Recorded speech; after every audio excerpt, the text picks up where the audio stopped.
السلام علیکم ورحمۃ اللہ وبرکاتہ۔ رب اشرح لی صدری ویسر لی امری واحلل عقدۃ من لسانی یفقہوا قولی۔ رب زدنی علما، رب زدنی علما، رب زدنی علما، اللہم فقہنا فی الدین، آمین یا رب العالمین۔ اعوذ باللہ من الشیطان الرجیم، بسم اللہ الرحمن الرحیم۔ آج ہم سورۃ فاتحہ کی 4 اور 5 آیات پڑھیں گے۔ تو سب سے پہلے ہے مالکی یوم الدین۔ اس کا ترجمہ ہے کہ بدلے کے دن، یعنی کہ قیامت کے دن کا مالک ہے۔ تو مالکی کا مطلب کیا ہے؟ مالک اللہ تعالیٰ ہر چیز کے مالک ہے۔ یہ دنیا اور اس کی تمام چیزیں اور جو آنے والی دنیا ہے اس کی تمام چیزیں، ان سب کا مالک کون ہے؟ ان سب کا مالک اللہ سبحانہ و تعالیٰ ہے۔ یہ دنیا تو عارضی ہے، یہاں پہ لوگوں کے پاس بہت سے اختیارات ہوتے ہیں، جیسے کہ کوئی گھر کا مالک ہو گیا، کوئی فیکٹری کا مالک ہو گیا، کوئی دکان کا مالک ہو گیا۔ تو یہ سب کچھ عارضی ہے۔ روز جزا کا مالک تو صرف اللہ تعالیٰ ہے نا، لیکن آخرت میں تو تمام اختیارات صرف اللہ تعالیٰ کے پاس ہوں گے۔ اللہ تعالیٰ اس دن ہر شخص کو اس کے اعمال کے مطابق سزا اور جزا دیں گے۔ اس دنیا میں جس کے اعمال اچھے ہوں گے ان کو جنت میں بھیجا جائے گا، اور جن کے اعمال برے ہوں گے انہیں دوزخ میں۔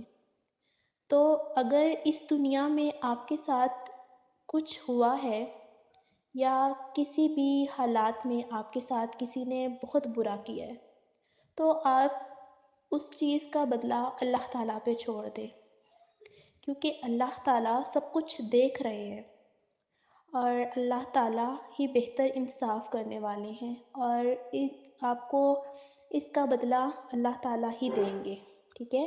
چاہے اس کا بدلہ اللہ تعالیٰ آپ کو دنیا میں دے دیں یا آخرت میں دے دیں۔ تو کسی کی بات کا بھی سوچے نہیں، کسی کی بات کو نہیں سوچیں۔ بس آپ کے ساتھ اگر کوئی برا کر رہا ہے، اگر آپ کے ساتھ کوئی اچھا کر رہا ہے، اگر آپ کے حالات ٹھیک نہیں ہیں تو آپ کے ساتھ کوئی برا کر رہا ہے، تو آپ بس اللہ پہ چھوڑ دیں، ٹھیک ہے؟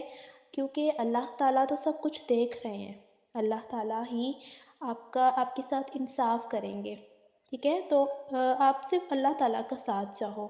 یہ دنیا میں آپ کے ساتھ کوئی بھی سلوک کرے، بس اس کو آپ چھوڑ دیں، کیونکہ یہ دنیا تو ہے ہی عارضی۔ تو آپ نے کیا کرنا ہے؟ آپ نے صرف اللہ سبحانہ و تعالیٰ پہ یقین رکھنا ہے۔ آگے آیات ہے ایاک نعبد و ایاک نستعین۔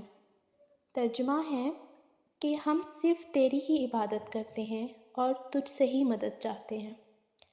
اس میں دیکھیں کہ ہر چیز کی نفی انسان خود کر رہا ہے کہ اللہ تعالیٰ میں صرف آپ کی ہی عبادت کرتا ہوں اور صرف آپ ہی سے مدد مانگتا ہوں۔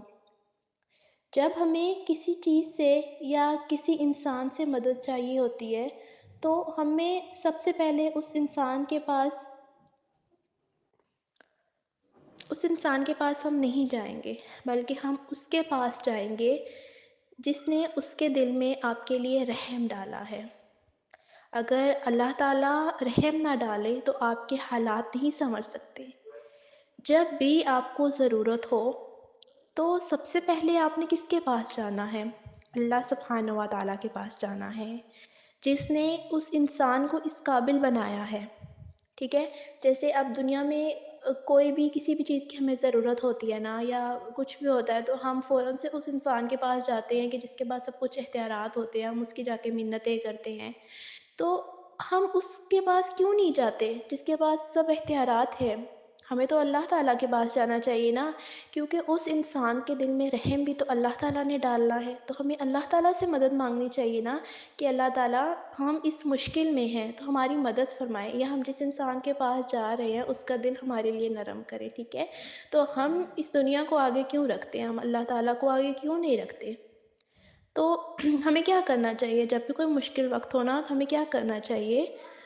وضو کر کے، ٹھیک ہے، نماز پڑھیں، 2 نفل حاجت کے پڑھیں اور اللہ تعالیٰ سے مدد مانگیں۔ اچھا، نبی کریم صلی اللہ علیہ وآلہ وسلم کیا کرتے تھے کہ سب سے پہلے اللہ سبحانہ و تعالیٰ کے پاس جاتے تھے۔ ایسا نہیں ہے کہ وہ کوشش نہیں کرتے تھے۔ دیکھیں، اٹھنا، وضو کرنا، نماز پڑھنا، یہ ان کی کوشش ہی تو تھی، اور پھر وہ اللہ تعالیٰ کی طرف سے ان کے لیے مدد آتی تھی۔ ٹھیک ہے، تو آپ بھی نفل پڑھیں، دعا کریں اللہ سے کہ اللہ تعالیٰ میرے معاملات یہاں پہ اٹکے ہوئے ہیں، آپ میری مدد فرمائیں۔ ٹھیک ہے، یہ ایک انسان کی کوشش ہوتی ہے اللہ تعالیٰ کی طرف جانا۔ کوئی بھی مشکل ٹائم ہو، وضو کرے، نماز پڑھے، 2 نفل حاجت کے پڑھے، اور اللہ تعالیٰ سے دعا مانگے کہ اللہ تعالیٰ میری مدد کریں گے۔ جو بھی حالات ہیں، جو کوئی بھی مشکل ٹائم ہے، یہ آپ جس بھی کسی انسان کے پاس جا رہے ہیں اپنی مدد کے لیے، تو اللہ تعالیٰ سے دعا کرے کہ اللہ تعالیٰ ہماری مدد فرمانا، یا اس انسان کا دل ہمارے لیے نرم کرنا۔ ٹھیک ہے، تو ان آیات سے ہم نے کیا سیکھا کہ کوئی بھی آپ کے ساتھ اچھا یا برا سلوک کرتا ہے تو آپ کو اس چیز کے لیے پریشان نہیں ہونا۔ ٹھیک ہے، اگر آپ کے ساتھ کوئی بے انصافی ہو رہی ہے نا، تو بس اللہ پہ چھوڑ دیں، اللہ تعالیٰ بہتر انصاف کرنے والے ہیں۔ اور اس کے بعد کہ جب بھی کوئی مشکل ٹائم ہو تو سیدھا اپنے اللہ تعالیٰ کے پاس جائیں، اللہ تعالیٰ سے مدد مانگیں، دنیا میں لوگوں کے سامنے نہیں جھکنا۔ دیکھیں، ہم نے کل بھی پڑھا تھا نا کہ اللہ تعالیٰ ہمیں عزت نفس سکھا رہے ہیں، تو لوگوں کے سامنے نہیں جھکنا، ہمیں صرف اللہ تعالیٰ سے مدد مانگنی ہے۔ ٹھیک ہے،